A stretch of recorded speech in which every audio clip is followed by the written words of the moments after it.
Enter, rejoice, and come in. Enter, rejoice, and come in. Today will be a joyful day. Enter, rejoice, and come in. Enter, rejoice, and come in. Enter, rejoice, and come in. Today will be a joyful day.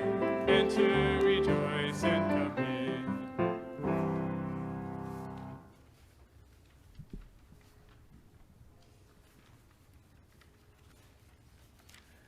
Enter, rejoice, and come in, or enter, rejoice, and log in. Either is acceptable. We come together by the light of the chalice flame. Please join together as we say the words we say each week as we light our chalice flame. We light this flame as a symbol of new life enlightening our way, as a symbol of the warmth in every human heart. Lighting this flame, rekindle in us the inner light of hope, of peace, of love. May we share that light with all people.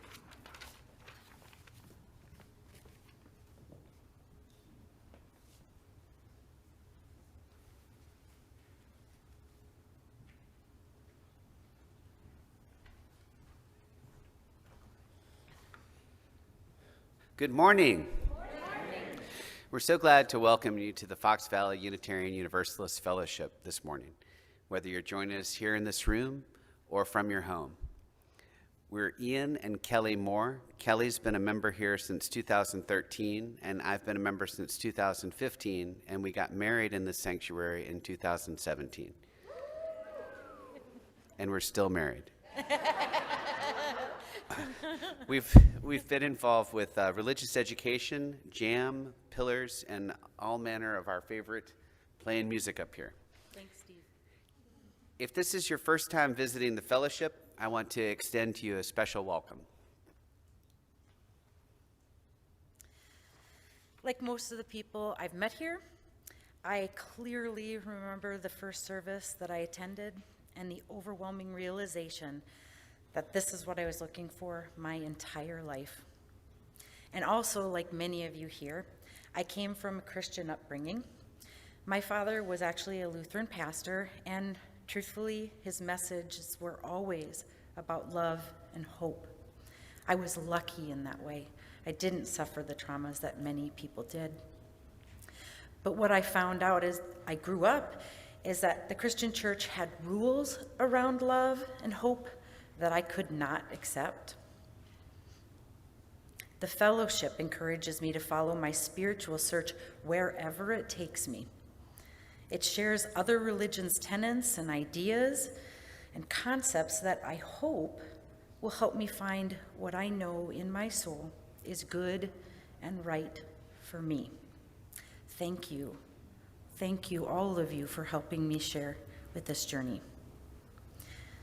If you're new here, our Director of Congregational Life, Marie Luna, would love to help you get connected. She is amazing.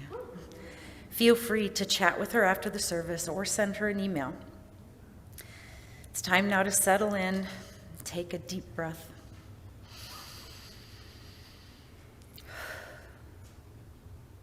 Become aware of your body wherever you are. Allow yourself to come into this sanctuary so we can be fully present in this time together. It is good to be together.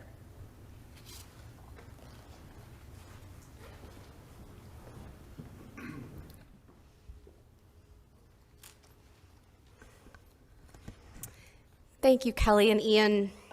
It is good to be together, whether we are gathered in this room or from our homes. We're so happy that you're here. Our call to gather is entitled Welcome, and I wrote it for this service this morning. Welcome, beloveds, to this journey of faith. Welcome to you who are weary, seeking rest. Welcome to you who are energized and excited.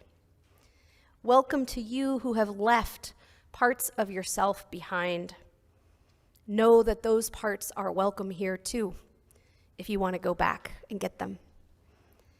Welcome to you who have been told that you don't belong. Welcome to you who have belonged here for a while or for a lifetime. Welcome to you who have answers that you want to share. And welcome to you who are overwhelmed with questions. Those are welcome here too, as are your doubts. This journey is never ending and always beginning.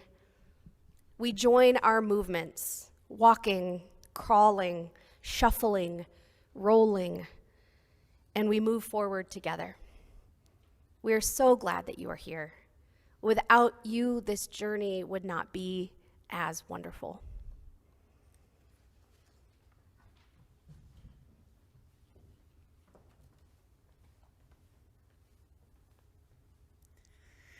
Today we are going to be exploring together what it means to move forward with faith, without knowing all the answers.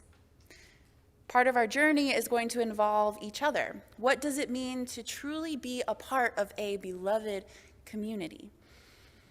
It means supporting each other and relying on each other, each in our own turn. If you find yourself in need of emotional, spiritual, or financial support, we are here for you. Please do not hesitate to reach out to Reverend Christina or myself. It is always a joy for us to be able to offer help on behalf of this beloved community.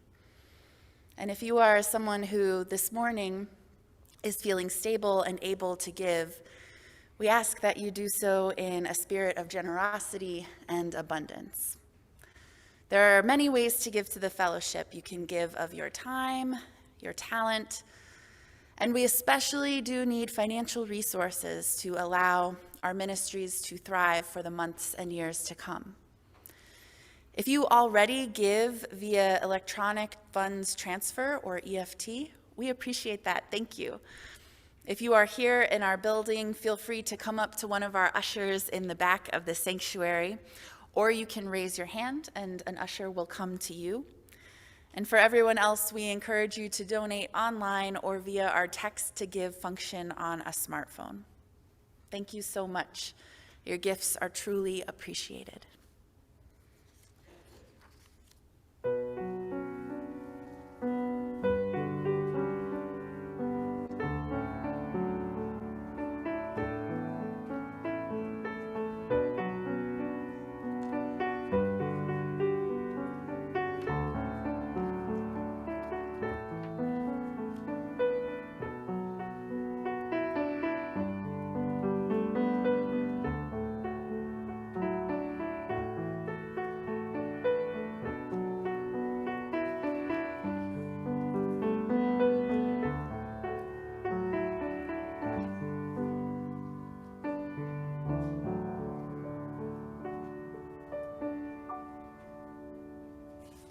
Our settling song is 396, I Know This Rose Will Open. We'll sing it through 3 times. I know this rose will open. I know my fear will burn away. I know my soul will unfurl its wings. I know this rose will open. I know this rose will open. I know my fear will burn away. I know my soul will unfurl its wings. I know this rose will open. I know this rose will open. I know my fear will burn away. I know my soul will unfurl its wings. I know this rose will open.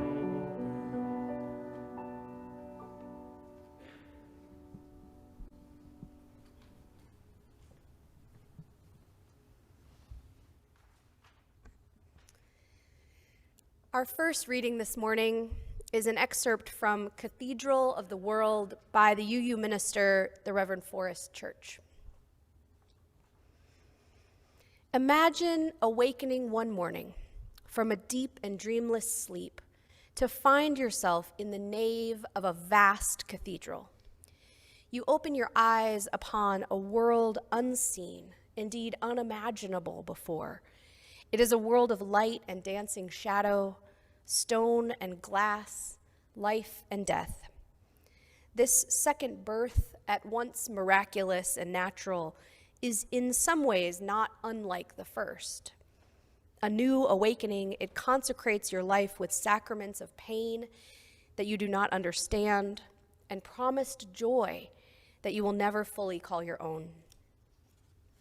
Such awakenings may happen only once in a lifetime or many times, but when they do, what you took for granted before is presented as a gift, difficult, yet precious and good. Now that you know what to do with not that you know what to do with your gift, or even what it really means, only how much it matters. Awakening to the call stirring deep within you, the call of life itself, the call of God, you begin your pilgrimage. But before you do, look about you. Contemplate the mystery and contemplate with awe. This cathedral is as ancient as humankind. Search for a lifetime, which is all you are surely given, and you shall not know its limits. Throughout history, one generation after another has labored lovingly, sometimes fearfully, crafting memorials and consecrating shrines. Untold numbers of these collect dust in long, undisturbed chambers. Others, cast centuries ago from their once respected places, lie shattered in shards or ground into powder on the cathedral floor. Welcome to the Cathedral of the World. Above all else, contemplate the windows. In the Cathedral of the World, there are windows without number, some long forgotten, covered with many patinas of grime, others revered by millions, the most sacred of shrines, each in its own way beautiful. Each window tells a story about the creation of the world, the meaning of history, the purpose of life, the nature of humankind, the mystery of death. The windows of the cathedral are where the light shines through. Because the cathedral is so vast, our time is so short, and our vision so dim, over the course of our pilgrimage, we are only able to contemplate a tiny part of the cathedral, explore a few apses, reflect upon the play of darkness and light through a few of its windows. We shall never see the light directly, only as refracted through the windows of the cathedral, prompting humility. Life's mystery lies hidden. Yet, that we can encompass with our minds the universe that encompasses us is cause for great wonder. Awakened by the light, we stand in the cathedral, trembling with awe.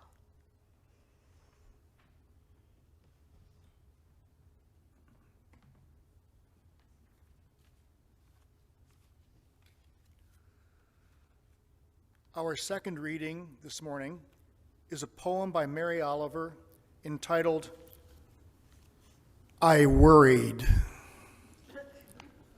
I worried a lot. Will the garden grow? Will the rivers flow in the right direction? Will the earth turn as it was taught? And if not, how shall I correct it? Was I right? Was I wrong? Will I be forgiven? Can I do better? Will I ever be able to sing? Even the sparrows can do it, and I am, well, hopeless. Is my eyesight fading, or am I just imagining it? Am I going to get rheumatism, lockjaw, or dementia? Finally, I saw that worrying had come to nothing and gave it up and took my old body and went out into the morning and sang.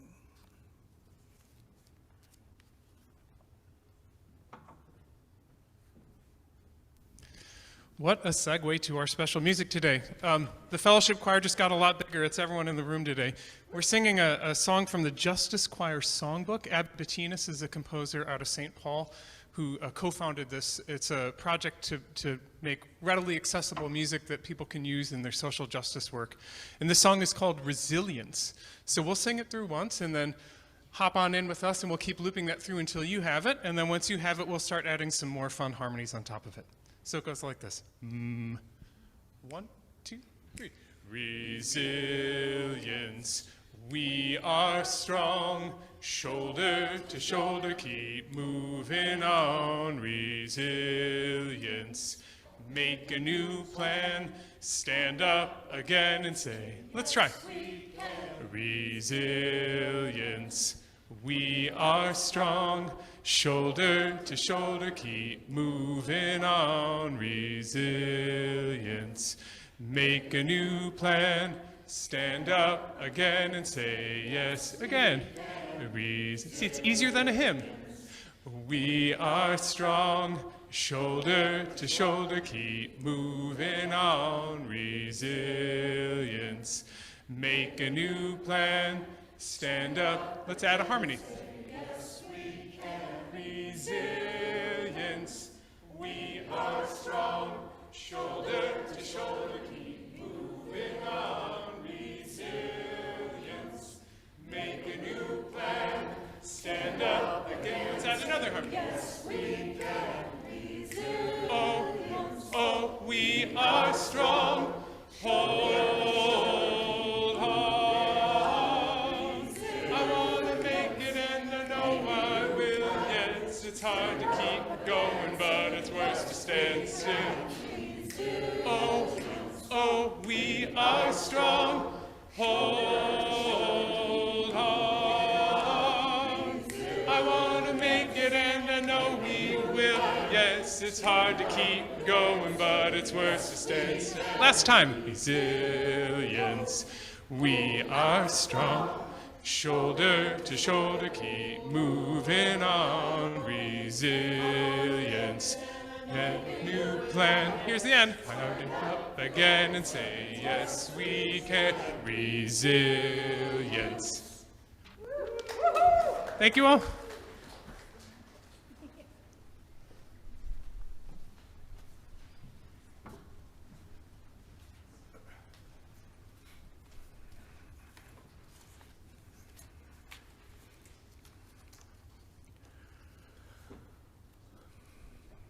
We are indeed in the midst of spiritual journeys with tribulations, joy, companionship, melodies, vast scenery, passion, pain, love, and loss. We may not have certainty about absolute truths or about final causes and doctrines or about deities. However, we all seek and clasp sources of energy, inspiration, and love. We all seek the sacred circles, sites, energies, and connections, and we seek to share what we may of what animates each of us. While we may not have an absolute or unshakable faith, we may know where to turn and how to touch the roots of what is good and true. We have likely had our spontaneous and powerful connections with mentors, with the music, with the cosmic light of sun, moon, and stars. And sometimes at our best, we find ways to share these connections with our families, our congregation, our co-workers. The Irish poet William Butler Yeats was a visionary and something of a mystic during difficult times for Europe and for Ireland. My mother did her master's thesis on Yeats' symbolism of the moon. And she alerted me in my teens to her use of a mythic series of books she taught as the backbone of her honors English class to high school students. This was written by an obscure classics professor, J.R.R. Tolkien. Some of you may be familiar with his writings and the movies adapted from his work. Yeats wrote a poem that my father kept the last stanza of on his desk, where it could remind him of what he and all in our family cared for most. The poem is The Lake Isle of Innisfree. I will arise and go now, and go to Innisfree, and a small cabin build there, of clay and wattles made. 9 bean rows will I have there, a hive for the honeybee, and live alone in the bee-loud glade. And I shall have some peace there, for peace comes dropping slow, dropping from the vales of morning to where the cricket sings. There midnight's all a glimmer, and noon a purple glow, and evening full of linnet's wings. I will arise and go now, for always, night and day, I hear lake water lapping with low sounds by the shore. While I stand on the roadway or on the pavement's gray, I hear it in the deep heart's core.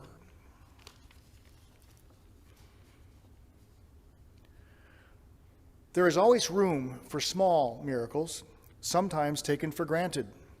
One of these miracles is spoken of by the poet Ellen Court, well known to many of you here at the fellowship. Just as I learned from my parents about sacred water and the power of mythology and poetry, she learned and recalled her mother's wisdom and sweetness. In her poem over and over again, she writes, "When I go to the grocery store and stand in front of the shelf filled with jars of honey, every brand spells the word mama, early morning toast, sliced from a loaf of homemade bread spread with honey, dipped from the little wax rooms of bees. Honey was a luxury at our house, and every time we had it, Mama told us how bees need strength to fly from one plant to another, how their little bodies grow fat from the dust of pollen when they enter the open house of flowers, how they have to regurgitate a sip of nectar 200 times in order to turn it into honey. Mama, naming what cannot be named, the pure grace of hard labor, the soft hum of gratitude, Mama. I'm beginning to understand how the long years unwind, how stories come back on the wings of memory, simple things locked together, an offering of recurring echoes. Even now, your voice sweet as honey." This past Wednesday, my wife Suzanne and I opened our single beehive that survived the winter as some dozens of bees flew calmly in the brightening sunshine of this season. We added food to their hive, and we prepare for establishing new queens and workers in 3 new hives next month. We had no idea if this hive would survive or not. We lost bees to the winter, but hope springs eternal. And bees are smart, diligent, and communal. Theirs is the first alien language ever decoded, the waggle dance that indicates how much blossom is how far from the hive, in what direction, precisely the direction relative to the position of the sun. In similar fashion, bees form small groups to seek the best real estate when conditions are right for a hive to swarm en masse. The small groups arrive at a consensus, as me and my wife talked about, far more effective than some committees of humans, and the swarm of thousands gracefully and efficiently move into the best home. The scientist Christoph Koch reviews the concept of panpsychism, the notion that consciousness is everywhere, including all throughout the natural world.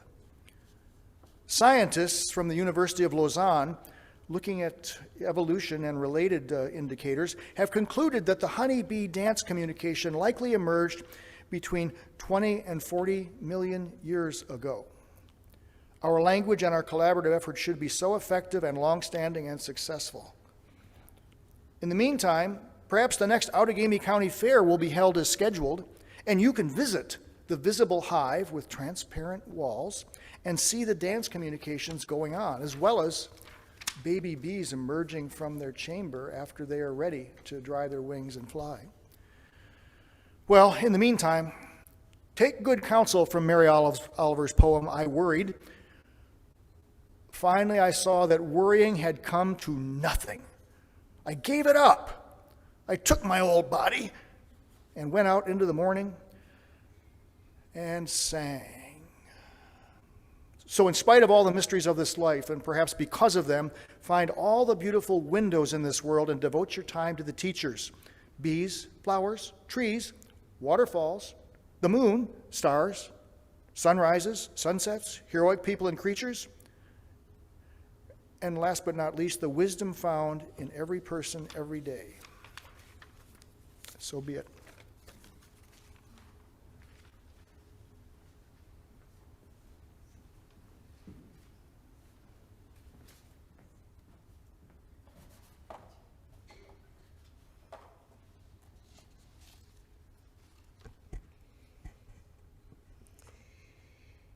This is it, friends.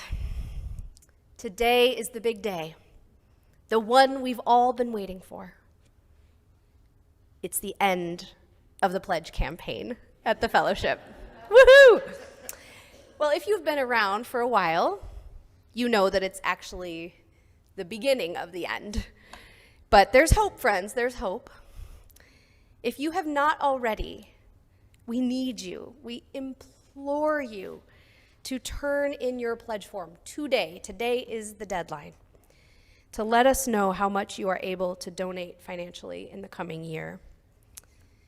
Without it, we have a really hard time making a responsible budget. And if you turn it in on time, you can get in a drawing for some really great prizes for next week.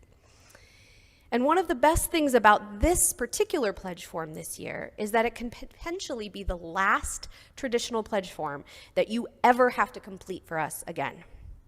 Our goal is to never have to do this big campaign again, where we ask everyone to fill out a form, and then we wait, and then we hope, and then we nag, and then we call you, and then we do our best with the pledge numbers that we've got and any other educated guesses that we can come up with.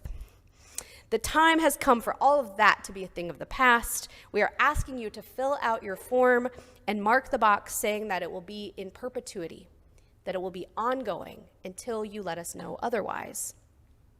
Our hope is that this will make it easier for you in the future, and it will also make it easier for us to plan. Speaking of planning, planning is something that I'm pretty good at. I'm by nature someone who enjoys and has a lot of skill at organizing things and laying them all out and figuring out what to do with whatever it is that I have. But along with that skill comes a deep need to know things, to have the information, to be able to make the plan. I do not do well with uncertainty or with the unknown.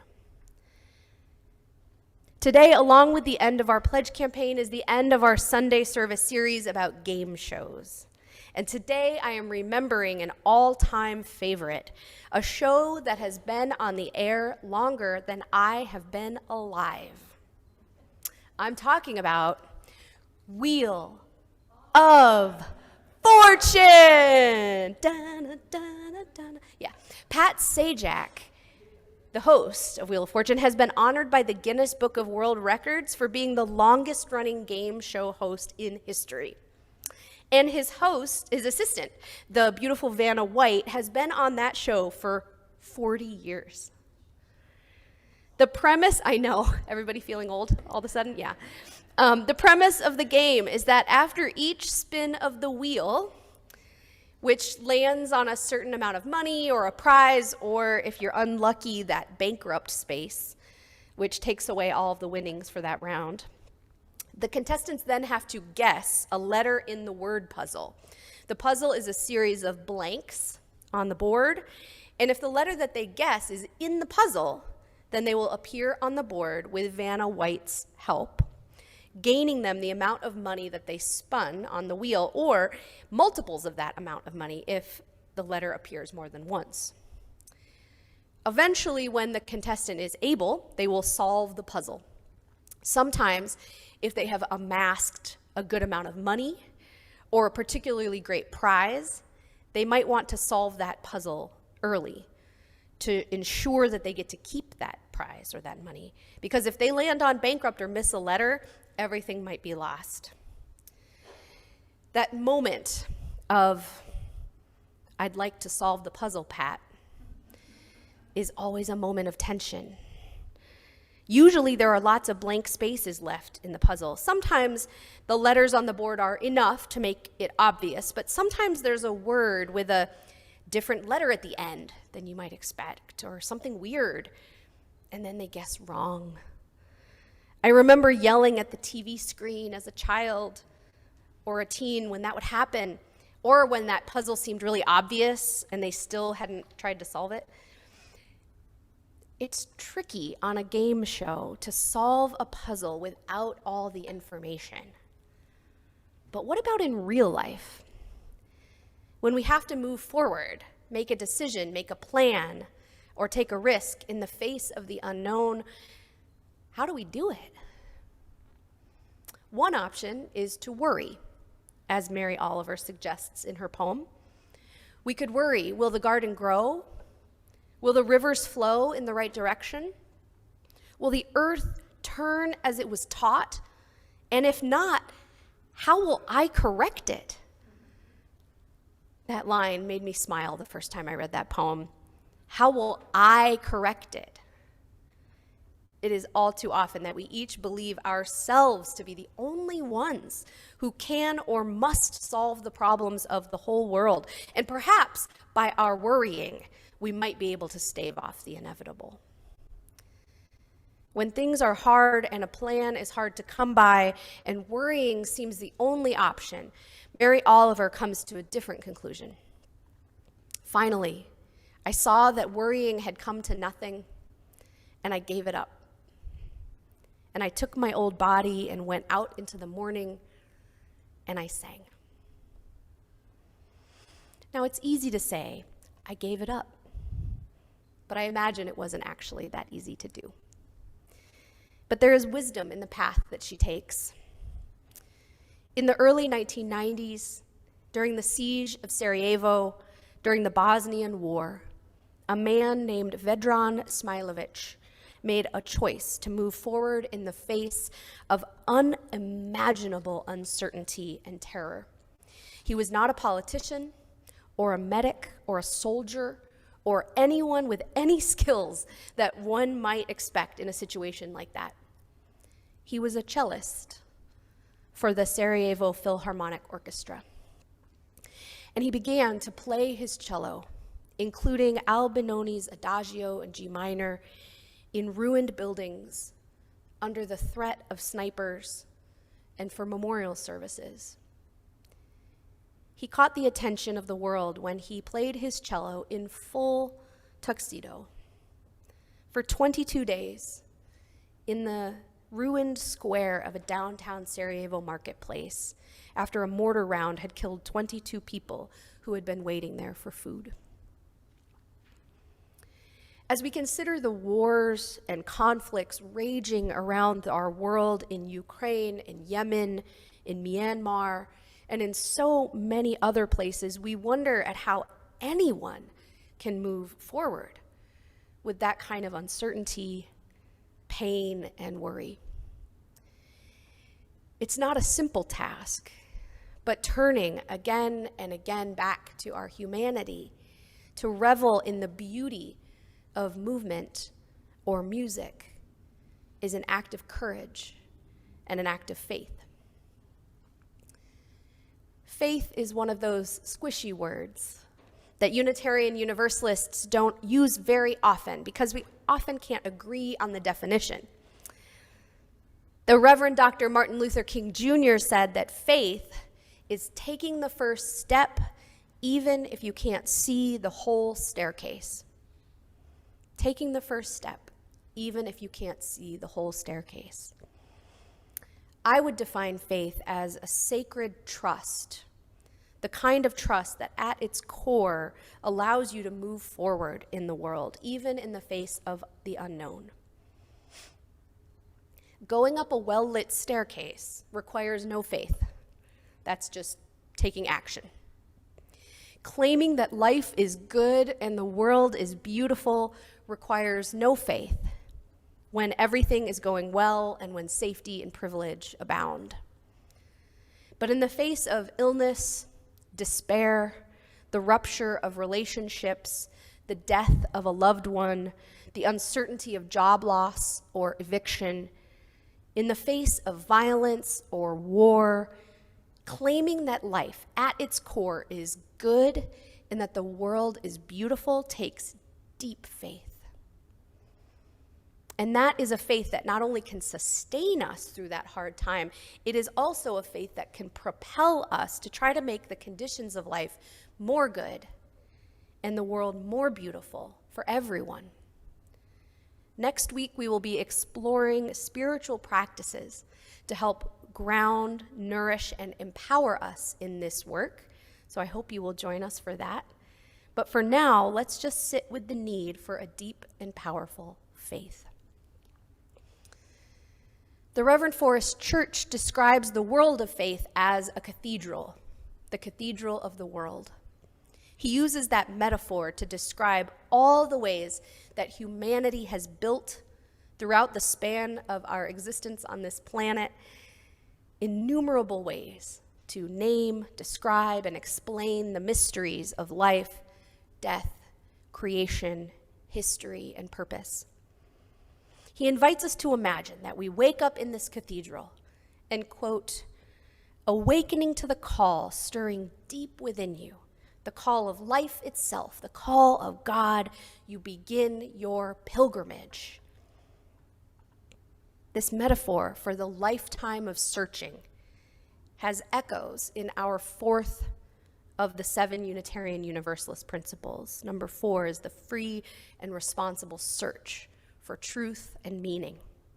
We are called by our Unitarian Universalist tradition to this search, this pilgrimage, this journey, not for a little while, but for a lifetime.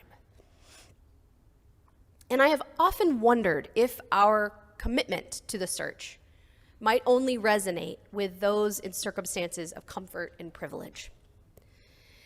It's all well and good to be invited to search, to be given freedom and not told the answers if you are feeling comfortable and safe and secure. But a faith that only gives you more questions sounds like an additional source of worry to me. Personally, I've been worrying a lot lately. I have shared with you all in the past that I live with a chronic illness. It came along with my body when I was born. I've never known life without it. It ebbs and it flows, and sometimes it's forgettable, though never fully gone. But sometimes it's loud and in my face, and lately it has been loud. Last summer, I had a series of illnesses that led my medical team to decide that I needed a small surgical procedure on my kidney. I had that done last November. It worked for a while, and then it needed to be tweaked in February, as these things sometimes do. And then that tweak made everything worse. So I have to go back for another outpatient surgery at Fredert Wednesday morning. And I appreciate any prayers that you can offer. I trust that the doctors and nurses and staff are skilled, and I am so grateful for my privileges of insurance and the ability to make this happen. And I'm incredibly blessed with the support of a loving spouse and family, wonderful coworkers, and with all of you. And of course, I'm worried. Of course I am. I don't know how it's all going to turn out. Is this going to fix it? Is something else going to be needed? Sooner? Later?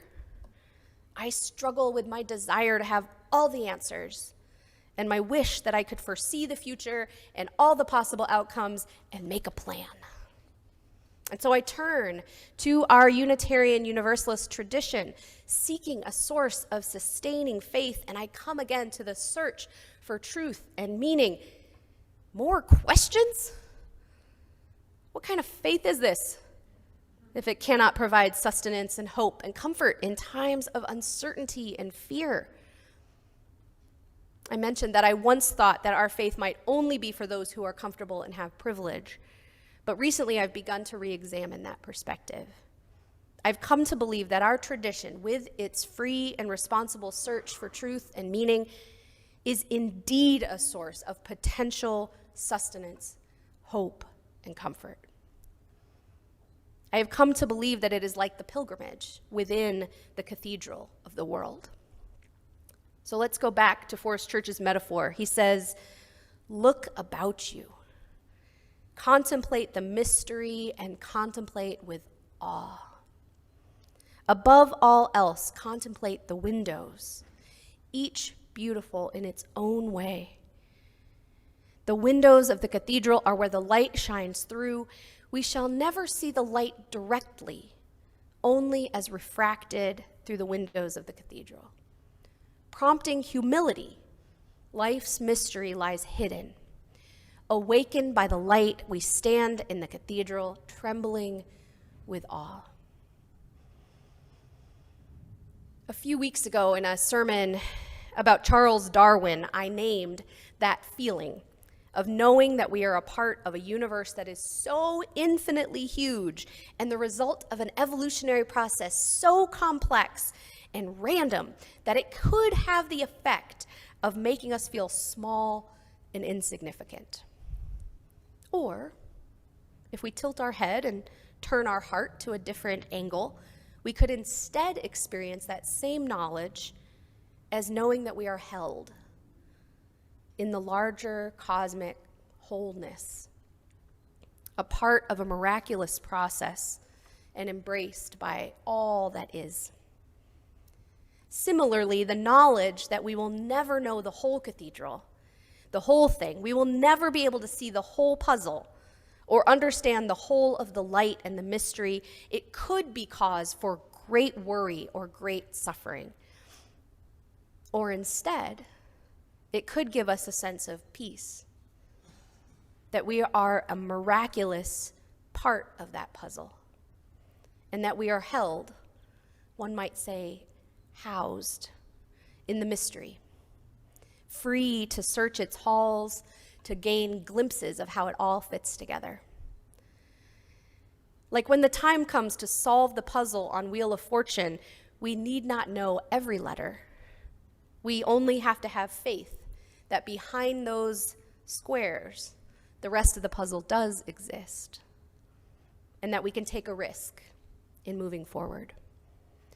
But most of all, rather than the comfort of certainty, which a lot of us might prefer, this search for truth and meaning provides the gift of humility, the deep comfort that it is not only up to us to keep the earth spinning as it was taught, as Mary Oliver worried. Each of us is on this journey, this pilgrimage, and if we can ground ourselves in this stance of sacred not knowing. Let's say that again. To ground ourselves in a stance of sacred not knowing, then we allow ourselves the freedom to experience life as it is, with its joy and its pain, its hope and its fear. We allow ourselves to be fully present to the beauty, the movement, the singing in the morning, the music in the face of war-torn rubble. It gives us the ability to return to a sense of humanity.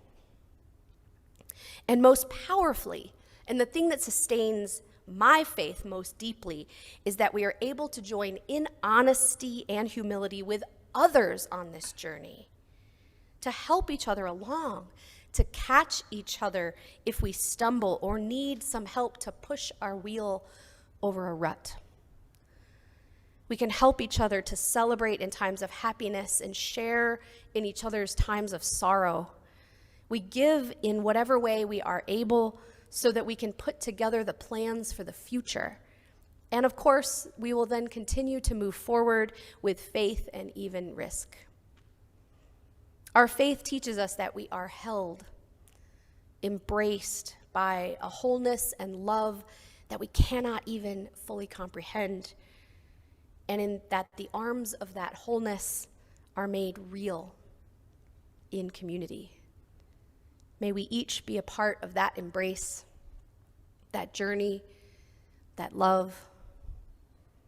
May it be so. And amen.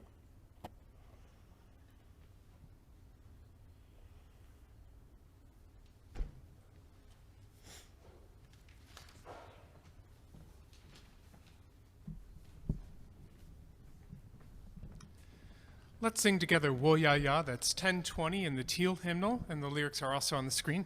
If it helps you to stand when you're singing, you are certainly welcome to do that as well. It goes a little bit like this. Here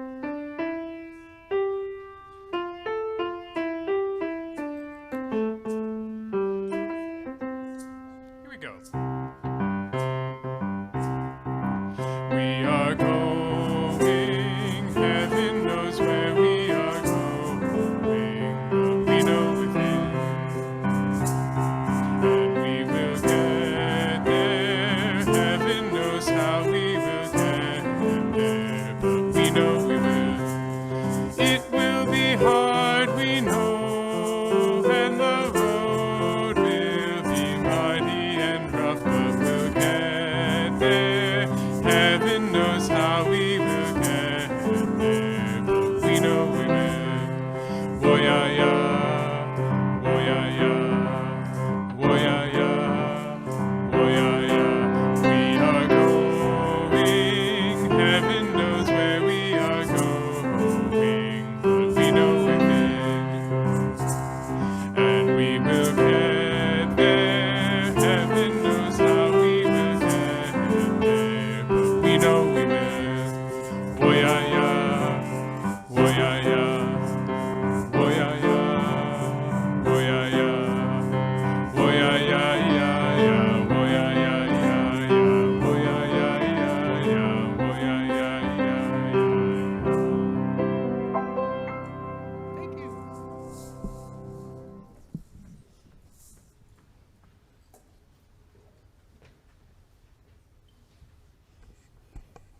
Thank you for the opportunity to be the percussionist.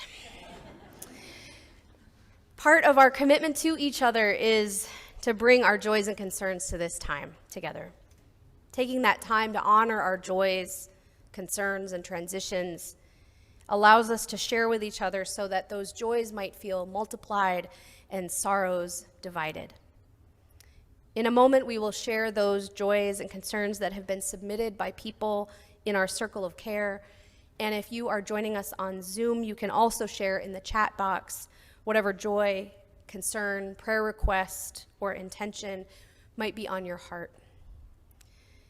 If you are here in this room after the service, we invite you to come and place a stone in our chalice as a symbol of our community of care embracing you. Or you can speak with a member of our care team who will be at the bowl of stones, ready to offer a listening presence. If you would like your news included in the spoken joys and concerns or in our weekly email, you can call or contact anyone on our staff or fill out our website form. And if you need care and connection during the week, please don't hesitate to reach out to Minister Abbie or contact our office. Today, we now turn our attention to the joys and concerns that are greater than this gathered community. We allow our mind and heart to reach out in ever-widening circles, outward like the ripples in water. Our first stone is for our local community and for the state of Wisconsin. We lift up the community of Kenosha, which has again been affected by police-involved violence, this time an officer putting his knee on the neck of a 12-year-old girl. We pray for safety and care within our communities and an end to violence embedded within systems of power. We add our next stone for the United States. We pray for the ongoing scourge of gun violence, that it might end. It affected a small community in Arkansas last night. One person was killed and 20 more were injured, including children, at a charity car show. We hold the people, families, and community affected by this tragedy, and we continue to advocate for legislation to bring an end to this kind of violence. As the ripples continue, we recognize our interconnectedness across borders and oceans as we add another stone for the people of Yemen, who continue to be impacted by one of the worst and largest humanitarian crises, with more than 20 million people, 2/3 of their population, needing food assistance. We enfold all in our world who are celebrating and all who are suffering in the embrace of our hearts, and we commit ourselves to acts of compassion and justice in service to those circles beyond our own. May this moment of silence help to make it so.